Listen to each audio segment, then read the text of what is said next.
الحمد لله نحمده ونستعينه ونستغفره ونؤمن به ونتوكل عليه ونعوذ بالله من شرور أنفسنا ومن سيئات أعمالنا من يهد الله فلا مضل له ومن يضلل فلا هادي له ونشهد أن لا إله إلا الله وحده لا شريك له ونشهد أن سيدنا وحبيبنا وسندنا ومولانا محمدا عبده ورسوله الذي أرسله بالحق بشيرا ونذيرا وداعيا إلى الله بإذنه وسراجا منيرا فقد قال الله تعالى في كلامه المجيد والفرقان الحميد জবান খুলে সকলে আমার সাথে বলুন আউযু বিল্লাহি মিনাশ শাইতানির রাজীম বিসমিল্লাহির রাহমানির রাহিম وما أرسلناك إلا كافة للناس بشيرا ونذيرا ولكن أكثر الناس لا يعلمون وقال تعالى فلا وربك لا يؤمنون حتى يحكموك فيما شجر بينهم ثم لا يجدوا في أنفسهم حرجا مما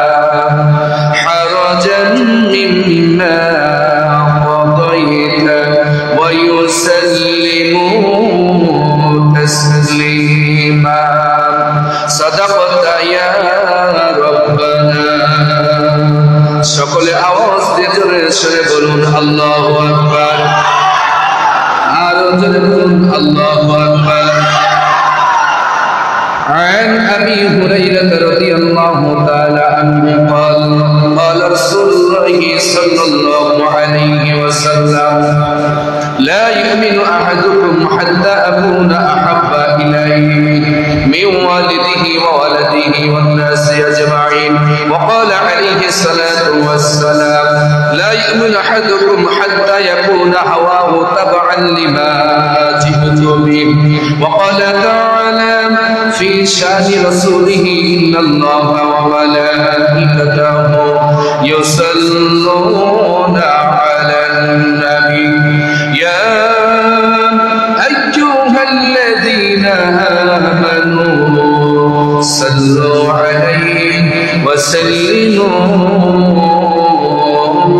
تسليما اللهم صل على مولانا محمد وعلى آل سيدنا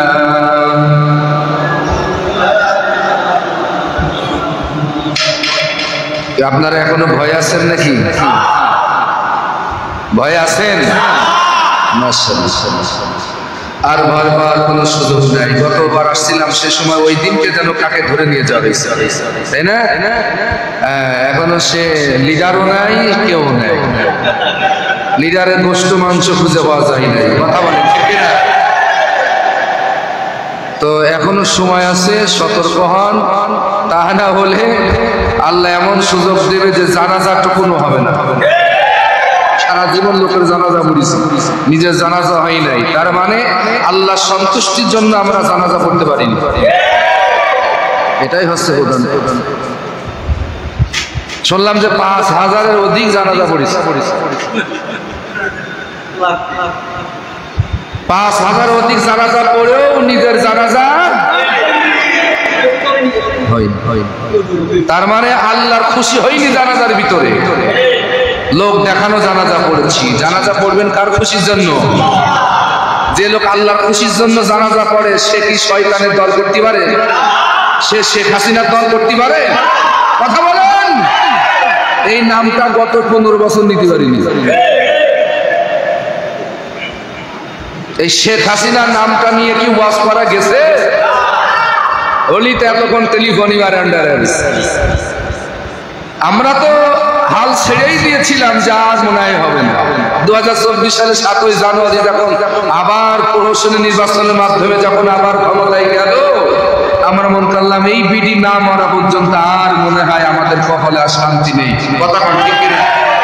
কিন্তু আল্লাহ বলে, বান্দা চিন্তা করো না, পরেশানি হও না, লা খাউফুন আলাইহিম ওয়া লা হুম ইয়াহজানুন ওয়া লা তাহিনু ওয়া লা তাহজানু ওয়া আনতুমুল আ'লাউনা ইন কুনতুম মুমিনিন। মুমিন যদি হও, বিজয় তোমাদের আসবে, এটা আল্লাহর ওয়াদা। বান্দার চেষ্টা যখন শেষ, আল্লাহর রহমত তখন শুরু। এটাই তার প্রমাণ। আমাদের চেষ্টা যা ছিল মোটামুটি একটা শেষ হয়ে গেছে, তাই না? আল্লাহ বলে, বান্দা চিন্তা করো না, পিচ্ছি বাহিনী দিয়ে আমি ওরে দুনিয়া থেকে বিদায় করে দেব।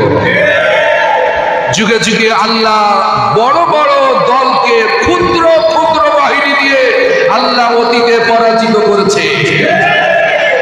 এই জন্য আসলেন প্রাণ উজাড় করে দিয়ে রসুলের মহাপথে এদিক সেদিক আর তাকানোর সুযোগ নেই, যে না জানি কি হয়, এই চিন্তাও এখন নেই। এখন প্রাণ খুলে আল্লাহর কথা হবে, আল্লাহর প্রশংসা হবে, ঠিক কিনা?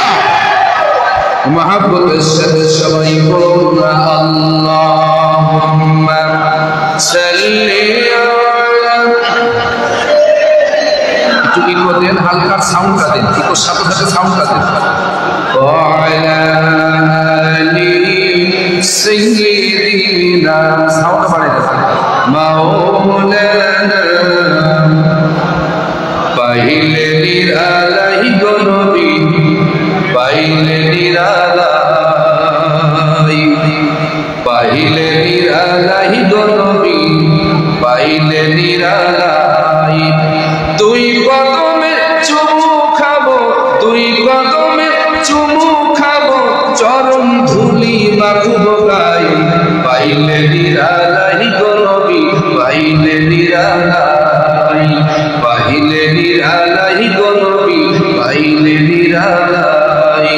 দুই কদমে চুমু খাবো, দুই কদমে চুমু খাবো, চরণ ধুলি মাখবো গায়ে, পাইলে নিরালাই গো নবী, পাইলে নিরালাই, পাইলে নিরালাই গো নবী, পাইলে নিরালাই। জয় মারহাবা।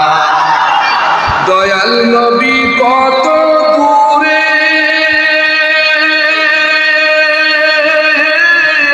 লোহিত সাগরের তীরে। দয়াল নবী কত দূরে, লোহিত সাগরের তীরে। মদিনারি সোনার ঘরে, মদিনারি সোনার ঘরে আছেন নবী সর্বদাই, পাইলে নিরালাই গো নবী, পাইলে নিরালাই। দুই কদমে চুমু খাবো, দুই কদমে চুমু খাবো, চরণ ধুলি মাখবো গায়ে, পাইলে নিরালাই গো নবী, পাইলে।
নিরালাই গো নবী পাইলে নিরালাই দুই কদমে চুমু খাবো দুই কদমে চুমু খাবো চরণ ধুলি মাখবো গাই পাইলে নিরালাই গো নবী পাইলে নিরালাই পাইলে নিরালাই গো নবী পাইলে নিরালাই পাইলে নিরালাই গো নবী পাইলে নিরালাই পাইলে নিরালাই গো নবী পাইলে নিরালাই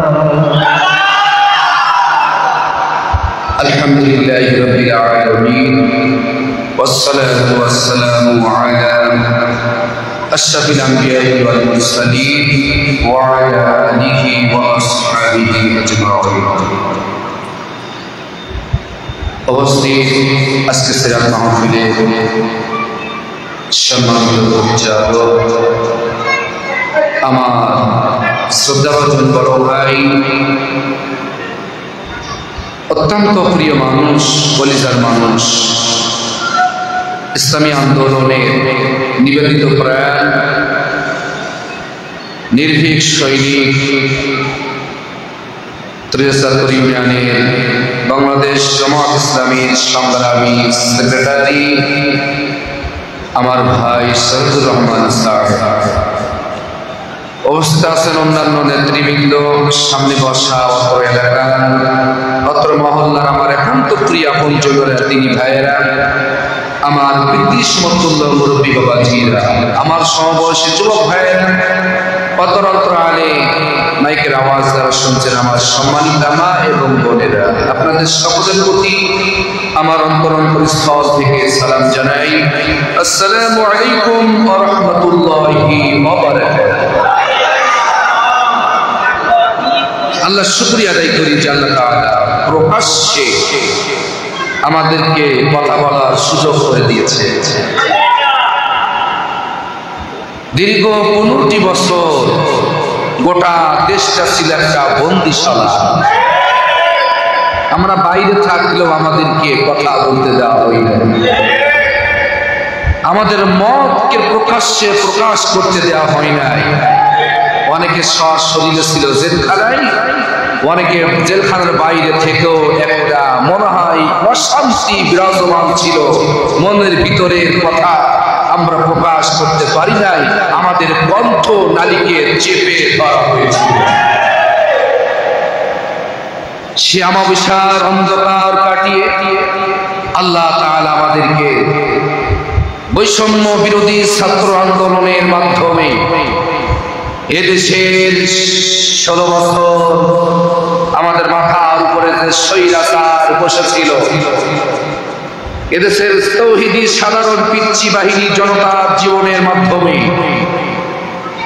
স্বৈরাচারকে দেশ থেকে বিতাড়িত করেছে মহান মালিক যাদের জীবনের মাধ্যমে আন্দোলনের মাধ্যমে আমাদেরকে কথা বলা পরিবেশ করতে দিয়েছে কৃতজ্ঞতায় ধন্যবাদ জানাই সকলে আওয়াজ দিয়ে বলছি আলহামদুলিল্লাহ বলেন আল্লাহু আকবার আল্লাহু আকবার লা ইলাহা ইল্লাল্লাহ আল্লাহু আকবার আল্লাহু আকবার ওয়ালিল্লাহিল হামদ আলহামদুলিল্লাহ আমরা আল্লাহর ভাষায় প্রশংসা করলাম কারণ তার প্রশংসা না করলে তো আমরা অকৃতজ্ঞ হয়ে যাব ঠিক কি না আসুন সরাসরি আমি কোরআনের আলোচনায় চলে যাই সিরাত মাহফিল লম্বা সময় নেব না অল্প সময় আমি আপনাদের সামনে কোরআন থেকে জীবন্ত হাদিস থেকে কথা বলতে চাই ইনশাআল্লাহ এখনকার কোনো বাধা তো যারা এতদিন মানুষের উপরে জুলুম করেছেন আর সেই জুলুমকারীদেরকে সাপোর্ট করছেন এরকম লোকও তো এখনো আমাদের চোখের সামনে ঘুরে বেড়াচ্ছে তো তাদের উদ্দেশ্যে আমি বলতে চাই আপনারা তওবা করে ইসলামী আন্দোলনে ফিরে আসুন তাহলে আমরাও মাফ করে দেব আমার আল্লাহও ক্ষমা করে দেব এছাড়া আপনাদের আর কোনো রাস্তা আছে কি? ইসলামের শরীয়তের দৃষ্টি থেকে যারা এতদিন ওই স্বৈরাচারের সাপোর্ট করেছেন, তাদের সহযোগিতা করেছেন, তাদের জন্য একটা পথ খোলা, তওবার রাস্তা। যেই রাস্তা দেখিয়েছেন কে? যদি এই রাস্তায় না আসেন তাহলে কিন্তু কৃতকর্মের পাপে শাস্তি কিন্তু পাওয়া লাগবে, ইহকালে এবং পরকালে। আমি আপনাদেরকে শুরুতে আহ্বান করছি, যারা এতদিন স্বৈরাচারী দোসর ছিলেন, টেলিফোন করেছেন, হুজুর এ বলছে তা বলছে, রাজনীতির কথা বলছেন, অনেক জিবরাইল ছিল এই দেশে, মানে ওহি পাঠাই। এরকম লোক যদি থেকে থাকেন, তওবা করে ইসলামের ছায়াতলে আসেন, আপনাদের জন্য আমাদের দরজা খোলা। আর যদি না আসেন তাহলে যে যে অপরাধ করেছেন তার দৃষ্টান্তমূলক শাস্তি পেতেই হবে। আসুন রাসূলের সিরাত থেকে আলোচনা শুনে আমাদের রাসূলের জীবনী গ্রহণ করতে হবে, তাহলে কিয়ামতের দিন রাসূলের সাথে আমাদের জান্নাতে দেখা হবে, হাশরে দেখা হবে, আমরা রাসূলের সাথে জান্নাতে থাকবো। এই আশা কি আমাদের আছে? কার কার আছে? দোয়া করে দেখা। নারে তাকবীর! এখন হাত আদ্য করছে, কামটা পুরোপুরি তোলেন। নারে তাকবীর!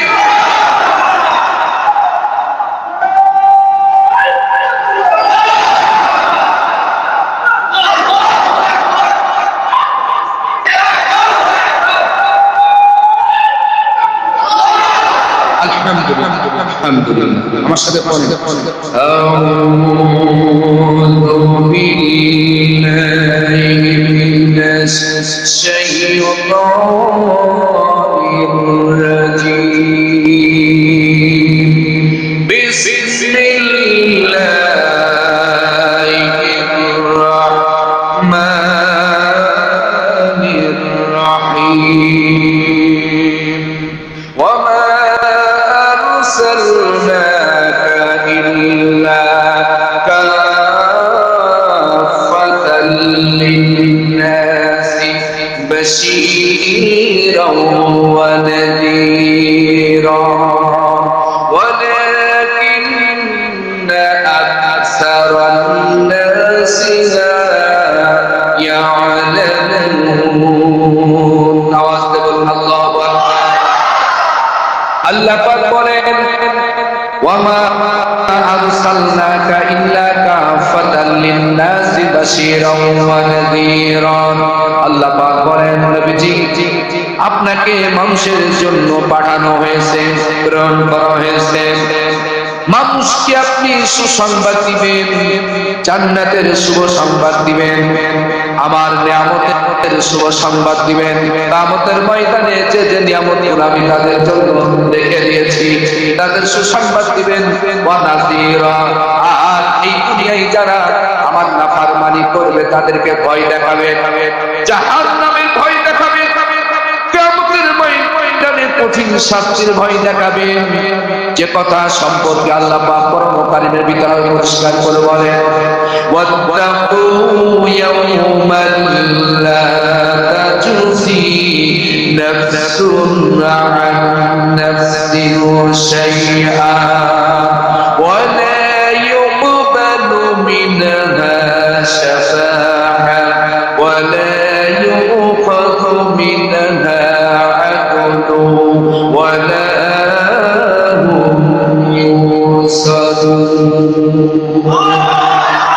আল্লাহ পাক বলেন, যেই দিনে ভয় আপনি নবীজি মানুষকে দেখাবেন, সেই দিন সম্পর্কে আরো কঠিন বার্তা আপনি দুনিয়ার মানুষকে জানিয়ে দেন। খেয়াল করেন, আল্লাহ পাক বলেন, আমার বান্দরিয়াবাসী বড় কঠিন দুঃসংবাদ আল্লাহ পাক দিলেন, ওয়াত্তাকু ইয়াওমান লা তাজজি নাফসুন আন নাফসিন শাইআ। আল্লাহ পাক বলেন, সেই দিনকে ভয় করো যেদিন কেউ কারো পক্ষে সামান্যতম সুপারিশ করবে না, কেউ কারো পক্ষে ওকালতি করতে পারবে না, এমন একটা দিন তোমাদের জন্য সামনে আসবে। ইয়াউমিল আখিরা, আখিরাতের দিন, শেষ দিবস, যেদিন পৃথিবীর সমস্ত মানুষ তার কর্মকাণ্ডকে হিসাব নিকাশের জন্য আমি আল্লাহ পাক তাদেরকে হাজির করব। নবীজি সেই দিনকে মানুষের সামনে তুলে ধরে ভয় দেখান। নাফসুন আন নাফসিন শাইআ, কোন নফস কোন আত্মার ব্যাপারে সামান্যতম সুপারিশ করবে না। ওয়ালা ইউখাযু মিনহা, আর সামান্যতম কারো কাছ থেকে গ্রহণ করা হবে না। আদলু ওয়ালা হুম ইউনসারুন, সামান্যতম সুপারিশ কারো কাছ থেকে কিয়ামতের দিন নেওয়া হবে না। জোরে বলেন নাউযুবিল্লাহ। বড় মারাত্মক কথা আল্লাহ পাক বলেন। এই সমস্ত ভীতি প্রদর্শনকারী হিসেবে আপনাকে মানুষের মাঝে পাঠিয়েছি, ওয়া মা আরসালনাকা ইল্লা কাফাতাল লিন-নাসি বাশীরাও ওয়া নাযীরা। মানুষকে জান্নাতের শুভ সংবাদ দিবেন আর জাহান্নামের ভয় দেখাবেন, পরকালের ভয় দেখাবেন, কবরের ভয় দেখাবেন। এই সমস্ত কথাগুলো বলে বলে মানুষকে আমার দিকে আহ্বান করবেন। আমরা আলেমরা সেই কাজটাই করতে চাই। আজকে এই সমস্ত কথা বলার কারণে গত প্রায় 15.5 থেকে 16 বছর আলেমদের কণ্ঠকে স্বৈরাচার চেপে ধরেছিল। এদেশের প্রখ্যাত মুফাসসির, কোরআনের পাখি, কোরআনের বুলবুলি যাকে আমরা উপাধি দিয়েছিলাম, এই স্বৈরাচারের শাসক খুনি হাসিনা তাকে বাঁচতে দেয় নাই। দীর্ঘ 1 যুগের বেশি তাকে অন্ধকার কারাগারে বন্দী করে, অমানুষিক নির্যাতন করে, ঠান্ডা মাথায় তাকে হত্যা করে দুনিয়া থেকে বিদায় করে দিয়েছে। আমরা ধিক্কার জানিয়েছি, তীব্র নিন্দা জানিয়েছি। এই খুনি হাসিনা ছাড় হবে না। তাকে সাইদের পিছনে, তাকে এই বাংলার মাটিতে এনে বিসর্জন করা হবে ইনশাআল্লাহ। কারণ আমাদের কলিজা টুকরা করে হারিয়ে দিয়েছে। আমরা জীবন দিয়ে তাকে ভালোবাসি, আমরা জীবন দিয়ে তাকে মহব্বত করি। তার অপরাধ ছিল সে কোরআন দিয়ে দুনিয়ার মানুষের কাছে আল্লাহর মেসেজ, কোরআনের বার্তা, রাসূলের হাদিস বর্ণনা করেছেন। এটাই ছিল আল্লামা সাঈদীর অপরাধ।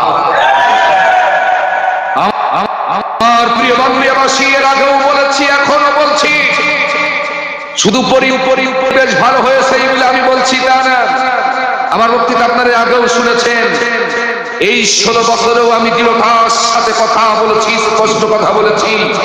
জালিমের ভীতি, জালিমের ভয় এই কলিজায় বিন্দু পরিমাণ স্থান হয় না।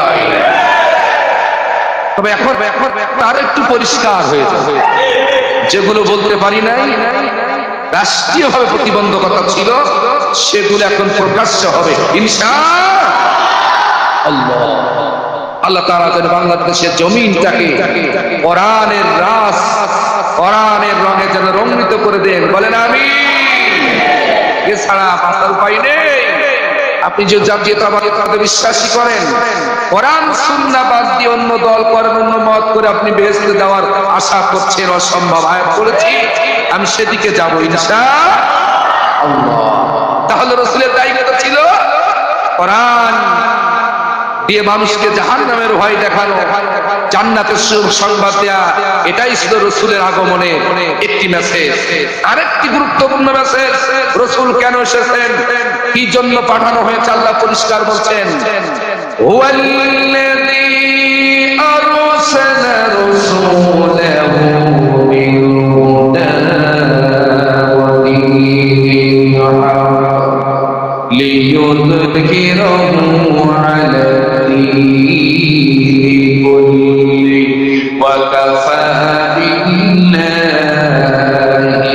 শাহীদা।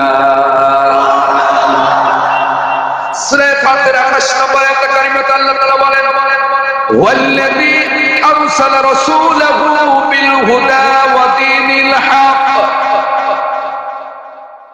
যিনি স্রষ্টা তার রাসূলকে সত্য দিন, হেদায়েত সহ প্রেরণ করেছেন, দুনিয়ায় পাঠিয়েছেন। সেই স্রষ্টাকে, জোরে বলেন স্রষ্টাকে। আসতে বললে তো বুঝবো আপনার সে আগের মতনই হয়ে গেছে। যিনি তোমাদের স্রষ্টা, সেই সত্তা বলেন আরসালা রাসূলাহু বিল হুদা ওয়া দীনিল হক, একটা দিকে লক্ষ্য করেন, ওই সত্য আল্লাহ তার রাসূলকে দ্বীনে হক সত্য সহকারে পাঠিয়েছেন। কেন পাঠালেন? লিযহিরাহু আলা দ্বীনি কুল্লি।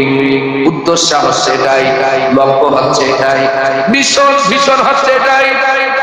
দুনিয়ায় যত মতাদর্শ আছে, যত আইন আছে, যত বিধান আছে, যত নিয়ম সিস্টেম আছে, আল্লাহর আইন বাদ দেওয়া যত আইন আছে, যত সংবিধান আছে, সকল আইনের উপরে, সকল সংবিধানের উপরে আল্লাহর দেওয়া কোরআনের আইনকে দ্বীনে হককে বিজয়ী করার জন্য লিযহিরাহু আলা দ্বীনি কুল্লিহি, সকল দ্বীনের উপরে আল্লাহর দ্বীন কোরআন বিজয়ের জন্যই আল্লাহ তাআলা সত্য দ্বীন হক দিয়ে রাসূলকে দুনিয়ায় পাঠিয়েছে। এই কি আর কি মূল দায়িত্ব ছিল, সেটা আল্লাহ পরিষ্কার করে দিয়েছেন। রাসূলের দায়িত্ব ছিল হচ্ছে দুনিয়ায় যত মতাদর্শ আছে, যত আইন আছে, সব আইনের বিরুদ্ধে, সকল আইনের উপরে আল্লাহর আইন জারি থাকবে, জিন্দা থাকবে। এই দায়িত্ব দিয়ে এই দ্বীনে হক দিয়ে, হিদায়াত দিয়ে রাসূলকে পাঠানো হয়েছে। সুবহানাল্লাহ বলবেন না? এখন কি রাসূল আছেন বাংলাদেশে? পৃথিবীতে কি রাসূল আছেন? তাহলে এখন এই দায়িত্ব পালন করবে কারা? আমরা বলি তো শেষ হয়ে যাচ্ছে। মসজিদের ভিতরে হুজুর বলল ঠিক আছে আসছি, মসজিদের বাইরে যে ইসলাম দ্বারা চাই না, কোরআন দ্বারা চাই না, এই দ্বীনে হক কোরআন দ্বারা চাই না, এমন দল দ্বারা করে আপনি তাদের পক্ষে স্লোগান দিচ্ছেন, তাহলে তো রাসূলের উম্মত দাবি করা যাবে?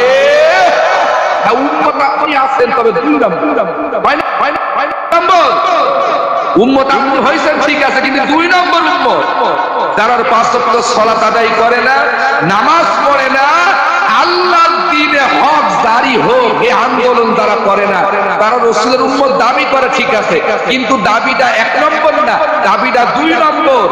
1 নম্বর যদি হতে তাহলে মুখে যা বলবেন কর্মে তা বাস্তব আমল করে দেখাতে হবে যে আমি রাসূলের উম্মত। সূরা সাফে আল্লাহ রাব্বুল আলামিন বলেন, হুয়াল্লাযী আরসালা রাসূলাহু বিল হুদা ওয়া দীনিল হক লিইয়ুযহিরাহু আলা দ্বীনি কুল্লি ওয়ালাউ কারিহাল মুশরিকুন। চিল্লায়ে বলেন আল্লাহু আকবার।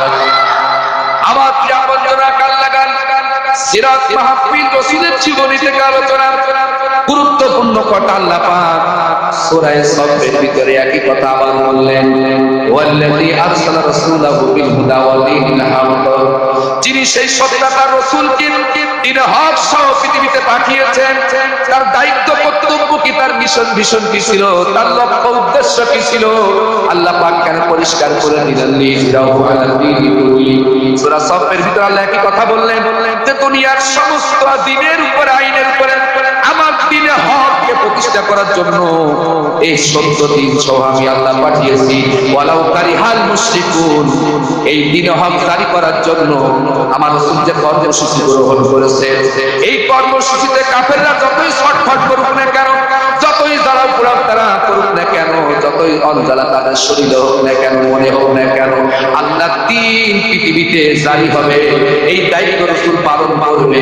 কাফেররা যতই যন্ত্রণা হোক না কেন, তাদের যতই জ্বালা পোড়া হোক না কেন, আল্লাহর দ্বীন জমিনে প্রতিষ্ঠা হবে, এই দায়িত্ব দিয়ে আমি রাসূল আপনাকে পাঠিয়েছি। জোরে বলেন সুবহানাল্লাহ। এখন যদি আমরা রাসূলের খাঁটি ওয়ারিস উম্মত যদি দাবি করতে চাই, রাসূলের যে দায়িত্ব ছিল এই কোরআনের আইন সকল বিধানের উপরে জিন্দা করে প্রতিষ্ঠা করতে হবে, এটা রাসূলের দায়িত্ব ছিল।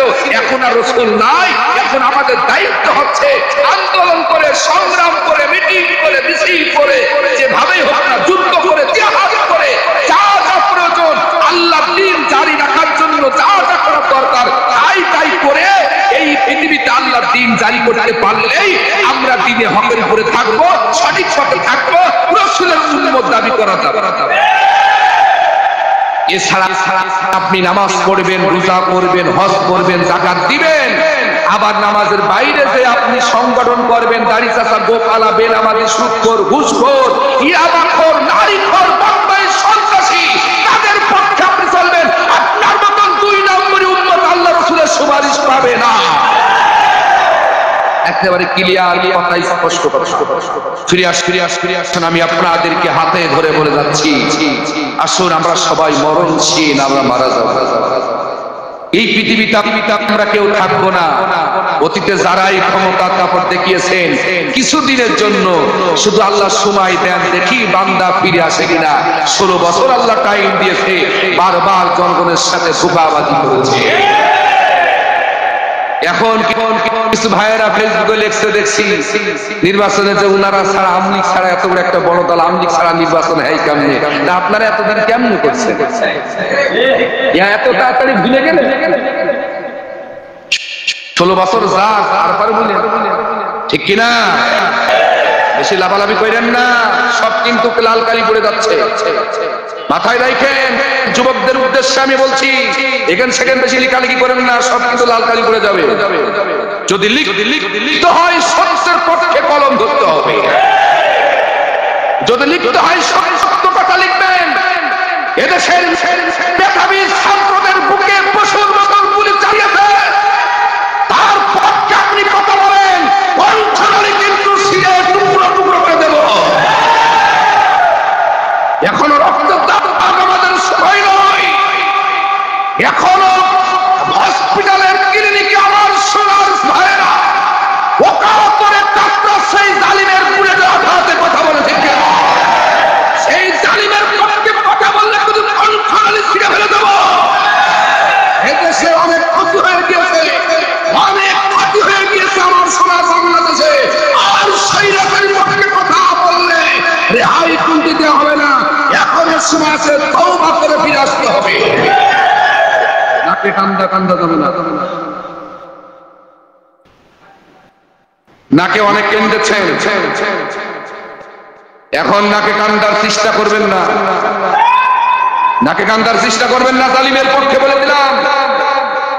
এখন কারো পা নাই, হাত নাই, চোখ নাই, হসপিটাল বেডে যেন কাতরাচ্ছে, আর আপা নাকি ঠুস করে ঢুকে পড়বে।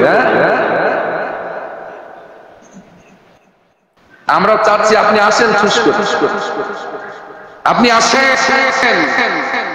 এখন আর 1971 সাল না, এখন 2024 সাল। অনেকে এখনো ঠিক বলছেন না ওই দলের লোক। আমি কি অন্ধ হুজুর? কোনটা করছেন কোনটা করছেন না আমি দেখতে পাচ্ছি না। এখন কি 1971 সাল না 2024 সাল? এদেশের ইয়াং জেনারেশন জীবন চাইতো, এই দেশকে ভালোবাসে, তার বাস্তব প্রমাণ আমরা পেয়েছি জুলাই মাসে। যাদেরকে আপনারা রাজাকার বলতেন, তারা দেশের জন্য জীবন দিল, তারা আন্দোলন করলো, সারা জীবন ধোঁকাবাজি করে গেছেন, সারা জীবন ধোঁকাবাজি করে গেছেন। এই জনগণ আর ধোঁকাবাজি মানে না, কথা বলেন ঠিক না? দেশের পক্ষে কারা কাজ করছে, মানবতার পক্ষে কারা করছে, এদেশের সোনার ছেলেরা হারে হারে দু চোখে দেখছে। এখন আর ধোঁকা দিয়ে মুখটা বানানো যাবে না। এতদিন পেটুয়া বাহিনীতে ভ্রমণ হয়েছিলেন, এখন পেটুয়া বাহিনী পালানো রাস্তা খুঁজছে। সুতরাং খুব সতর্কতার সাথে চলবে। আমি আপনাদেরকে হাতে ধরে বলে যাচ্ছি, ফিরে আসুন আল কোরআনের, ফিরে আসুন রাসূলের পথে, ফিরে আসুন আল্লাহ তাওহীদের পথে। যে নেতা আপনার ছেড়ে পালিয়ে গেল, লজ্জা করে না সে নেতার নাম মুখে নিতে? আমরা তো 16 বছর নির্যাতনের শিকার হয়েও আমাদের প্রথম সারির নেতৃবৃন্দ ফাঁসি হয়েছে, দ্বিতীয় সারির নেতৃবৃন্দ জেলখানায় বন্দী করা হয়েছে, তৃতীয় সারির নেতৃবৃন্দ নেতৃত্ব দিয়েছেন, তারপরও আমরা ভয় নয়। এত উন্নয়ন করেছো, বলবো না সব কথা বলতে পারিনি, বলে 16 বছর।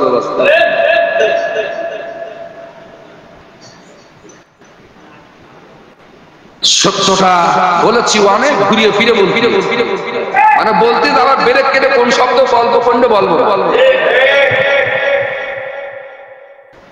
প্রিয় আমার ভাইয়ের, আমার যুবকের, আল্লাহ আমাদের চক্ষু দিয়েছে, আল্লাহ তোমাকে ব্রেন দিয়েছে, আল্লাহ তো আমাদের ভালো মন্দ বোঝার মতন একটা শক্তি দিয়েছে।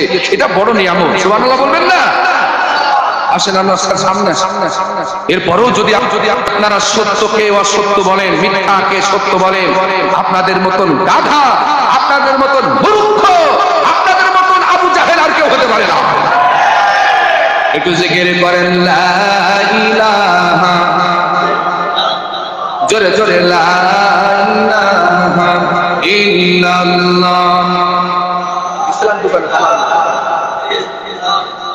লা ইলাহা,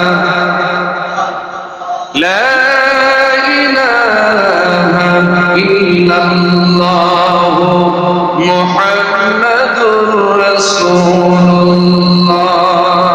সাল্লাল্লাহু আলাইহি শাহজালালের নির্ভীক সৈনিকেরা পতন কর গোবিন্দের চালাচা মন্দাগুলা।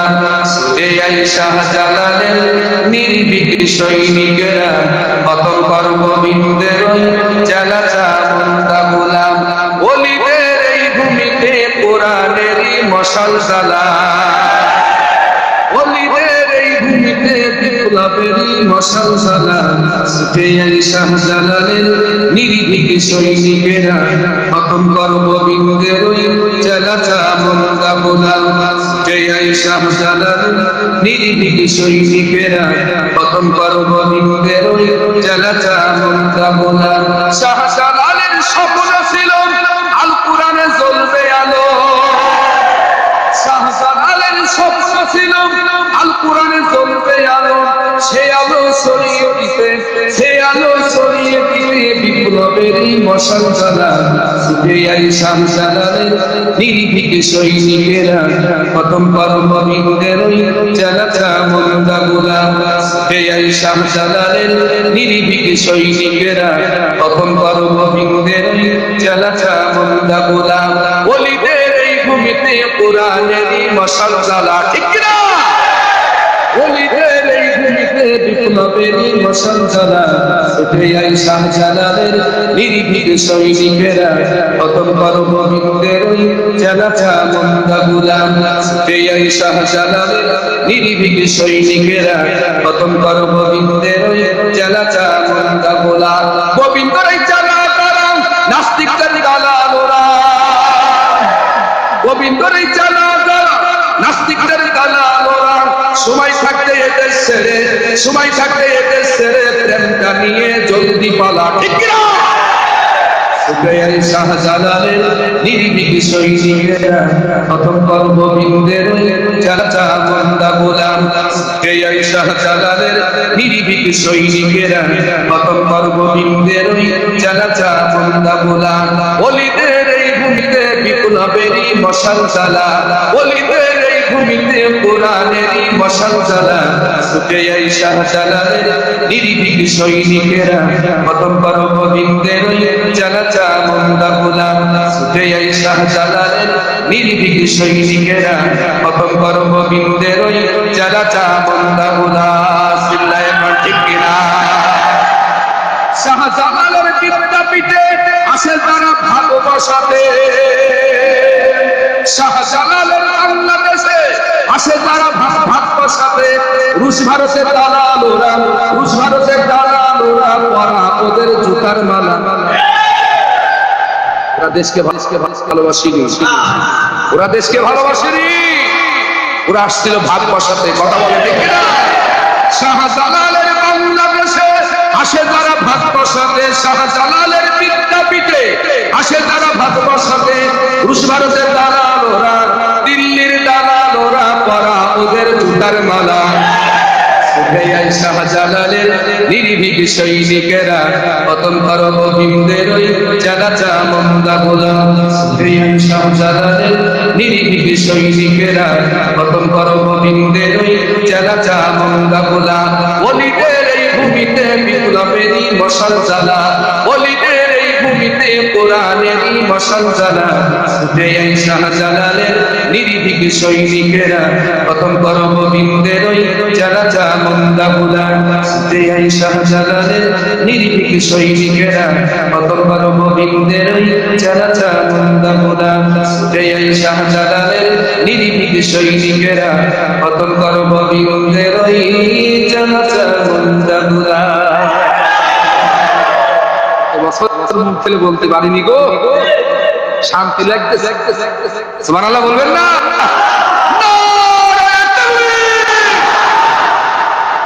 আল্লাহু আকবার বলছেন, হ্যাঁ হয়ে গেল। হুজুর বলে এতদিন কই ছিল এই সব কথা, আরো শুনতে হবে কত আছে যদি জমা, পেট ফুলে গেছে, ঠিক কি না? আলহামদুলিল্লাহ, আলহামদুলিল্লাহ, শুকরিয়া, শুকরিয়া। এই সুন্দর পরিবেশ করে দিয়েছেন তিনি কে? বদরে প্রান্তরে আল্লাহ তাআলা মাজার মুআজ্জিন তারা বড় লিডারকে খতম করছেন।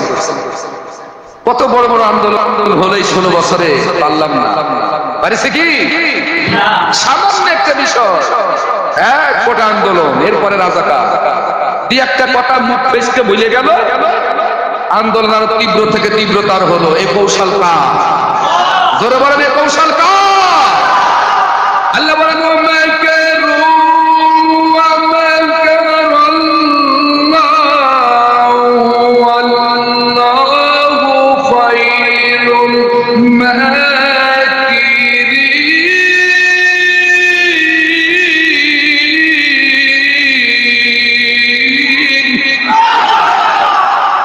চমৎকার, কি চমৎকার।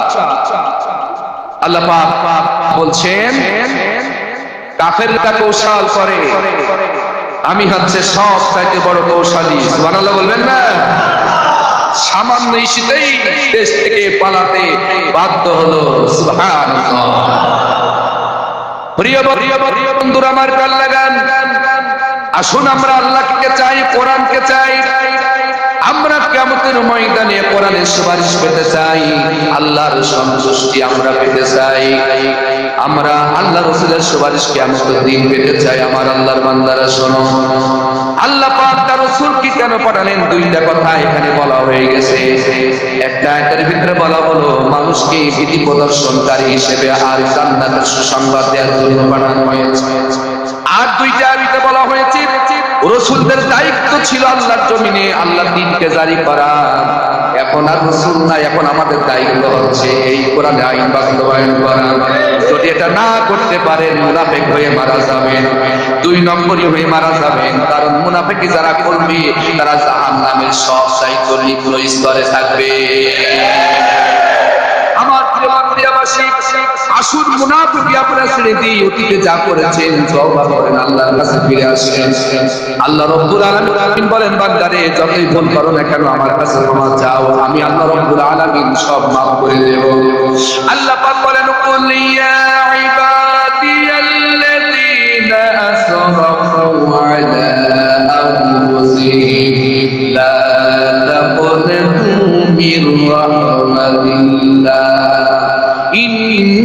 ইন্নাল্লাহা ইয়াগফিরুয যুনুবা জামিআ ইন্নাহু হুয়াল গফুরুর রাহিম। আল্লাহ রাব্বুল আলামিন বলেন, হে আমার নবী, আপনি আমার বান্দাদেরকে বলুন, হে আমার বান্দারা, তোমরা আল্লাহর রহমত থেকে নিরাশ হয়ে যেও না, হতাশ হয়ে যেও না। জীবনে যত পাপ করেছো পাপটা তুলে ধরে যদি আমার কাছে ক্ষমা চাও, ইন্নাল্লাহা ইয়াগফিরুয যুনুবা জামিআ, নিশ্চয় আমি আল্লাহ তোমাদের সব পাপগুলো ক্ষমা করে দেব। আমি আল্লাহ দয়াশীল, ক্ষমাশীল। করে বলুন সুবহানাল্লাহ। শুধু আয়াতকে সামনে রেখে আল্লাহ রাসূল বলেছেন আল্লাহ নিজেও ক্ষমা করতে ভালোবাসে, আর যারা মানুষকে ক্ষমা করে দেয় আল্লাহ তাদেরকেও ভালোবাসে। সুবহানাল্লাহ বলবেন না? এই জন্য আমাদের আমিরে জামাত ডাক্তার শহীদুর রহমান ছিলেন, আমাদের দলীয় ভাবে যেভাবে আমাদের উপর টর্চার করা হয়েছে, আমরা সেই দিক থেকে বিবেচনা আমরা তাদেরকে সাধারণ ক্ষমা করব। তবে কোন ভিকটিম পরিবার যদি অত্যাচারিত পরিবার যদি, নির্যাতিত পরিবার যদি, যে পরিবারের সদস্যকে নির্যাতিত করা হয়েছে, হত্যা করা হয়েছে, এইটা আপনারা অনেকে ভুল বুঝেছেন।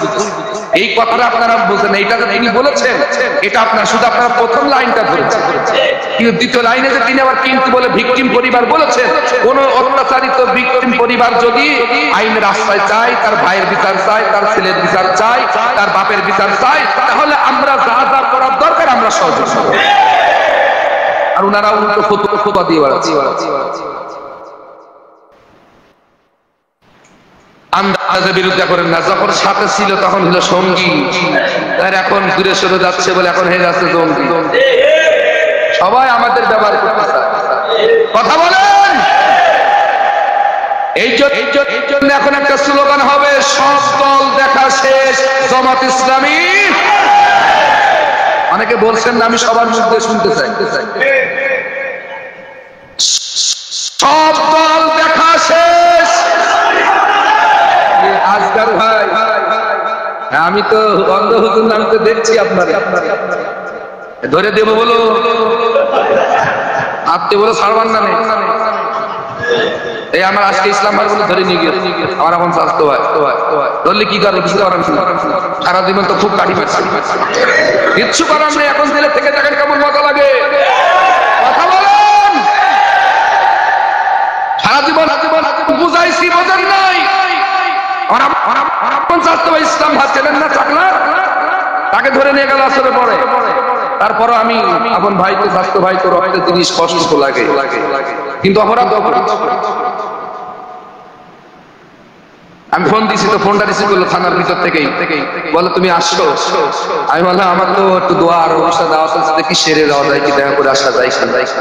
আপনি ভীষণই বিচলিত হেন না, টাকা পয়সা এদিক সেদিক দেওয়ার দরকার নেই, ভিতরে যান, কয়দিন থাকেন, কেমন লাগে, তারপরে বেরিয়ে নিয়ে আসবেন। বোর কোল ছেড়ে, সন্তানের বুক ছেড়ে, ওর মধ্যে কেমন লাগে থেকে দেখ। এই জন্য বেশি বাড়াবাড়ি করেন না।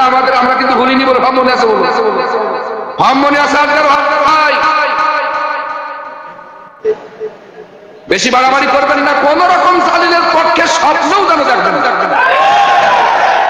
যদি জালিমের পক্ষে স্বপ্ন দেখেন, তাহলে তওবা করে নামাজ পড়েন। কারণ স্বপ্ন আপনার আল্লাহ দেখায় নাই, শয়তান দেখিয়েছে। এই জন্যই তওবা করে নামাজ পড়ে আল্লাহর কাছে ক্ষমা চান। আমি বানিয়ে বলছি না, কারণ যা করেছেন আপনারা, ভাই দিয়ে বলছি, রাগ করেন না, কারণ আপনার দিয়ে ছাড়ছি, আপনি আমার লোক তো, এর আগেও ছাড়ছি, আবারও যা করেছেন, এই দাগ এখনো আমাদের শুকাই নাই, কথা বলেন ঠিক কিনা? সব তাকে কেটে টুকরো টুকরো করলেও এক সাইডে হত্যার মাসুল হবে না। ভালো মানুষ আপনারা আমাদের কলিজার মানুষকে আপনারা শেষ করে দিচ্ছেন। এদেশের হকানি মুফাসসিরদেরকে আপনারা জেলখানায় বন্দী করেছেন, কথা বলে ঠিক না? এখন তো একটু থাকা লাগবে। প্রিয় বন্ধুরা, আমার ক্ষমা করবেন, এই কথা আপনাদের ব্রেনে ধাক্কা দেওয়ার জন্য বলছি। আপনারা কি করেছেন? এই বিবেকের কাছে ধাক্কা দেন। বিবি বাল বাচ্চা ছেড়ে সাজুর মতন মানুষ, এই ইউনিয়নের মানুষ কাঁঠাল তলায়, বাঁশ বাগানে, কলা বাগানে ঘুমাইছে। আল্লাহর বান্দারা কথা জমা আছে, আস্তে আস্তে বলুন। আসুন আমার ভাইয়েরা, আজকে সিরাত মাহফিল থেকে আমরা শিক্ষা নিই কেমন রাসূল আল্লাহ পাক আমাদেরকে পাঠিয়েছিলেন। আল্লাহ পাক বলেন কেমন দরদি তিনি ছিলেন, জনগণের জন্য কি চাইতেন তিনি, তার পরিকল্পনা কি ছিল। আল্লাহ বলেন লাকাদ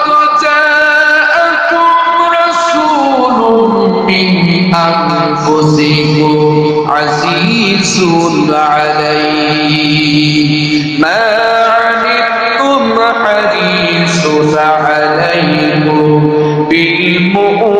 بالمؤمنين رؤوف رحيم। সূরা তাওবা 128 নম্বর আয়াত। সূরা তাওবার 128 নম্বর আয়াত আল্লাহ বলেন লাকাদ জাআকুম রাসূলুম মিন আনফুসিকুম। দেখো হে রাসূল, এই দুনিয়ার মানুষকে লক্ষ্য করো, এমন একজন রাসূল আমি পাঠিয়েছি যিনি তোমাদের মধ্য থেকে একজন মানুষ, তোমাদের ভিতর থেকে একজন মানুষ ছিল সেই রাসূল। আসিসুন আলাইহি মা আনিতুম হারিসুন আলাইকুম, তিনি এমন নবী ছিল তোমাদের জন্য যা ক্ষতিকর এটা তিনি কখনো চাইতেন না। তোমরা কষ্টে থাকো, দুঃখে থাকো, এটা তিনি কখনো পছন্দ করতেন না। যে সমস্ত কাজগুলো করলে তোমরা ক্ষতিগ্রস্ত হবে এটা করো, এটা তিনি কখনো চাইতেন না। তিনি ছিলেন তোমাদের হিতাকাঙ্ক্ষী, তিনি তোমাদের মঙ্গল কামনা করতেন। আসিসুন আলাইহি মা আনিতুম হারিসুন আলাইকুম, কি চমৎকার কথা আল্লাহ তাআলা বললেন। বসেন বসেন বসেন। আলহামদুলিল্লাহ প্রিয় ভাইয়েরা আমার, একটু খেয়াল করেন, একটু থামান, কারণ কথার আলোচনার ভিতরে ডিস্টার্ব করা যাবে না। গুরুত্বপূর্ণ কথা হচ্ছে কোরআন তো কোরআন, ঠিক কিনা প্রিয় ভাইয়েরা? খেয়াল করেন, আল্লাহ বলছেন দেখো এমন একজন রাসূল পাঠিয়েছি যে তোমাদের ক্ষতিকর কোনো কিছু তিনি চাইতেন না। আর আমাদের দেখারা যাদের পিছনে আপনারা দৌড়াচ্ছেন ওরা সারা জীবন আমাদের ক্ষতি করার ধান্দা করেছে। তাহলে এটা কি রাসূলের উম্মত? রাসূল যেটা পছন্দ করতেন না সেটা যদি আপনারা করেন তাহলে রাসূলের উম্মত দাবি করা যাবে? এরা শয়তানের উম্মত, কথা বলেন ঠিক কিনা? রাসূল যেটা পছন্দ করেন নাই আল্লাহ বলছেন এমন রাসূল তোমাদের দিয়েছি তোমাদের জন্য যা ক্ষতিকর তিনি কখনো চাইতেন না। তিনি ছিলেন তোমাদের হিতাকাঙ্ক্ষী, তিনি ছিলেন তোমাদের কল্যাণকামী, তিনি তোমাদের জন্য যা মঙ্গল তাই তিনি চাইতেন। তিনি কোন সময় তোমাদের কষ্ট চাই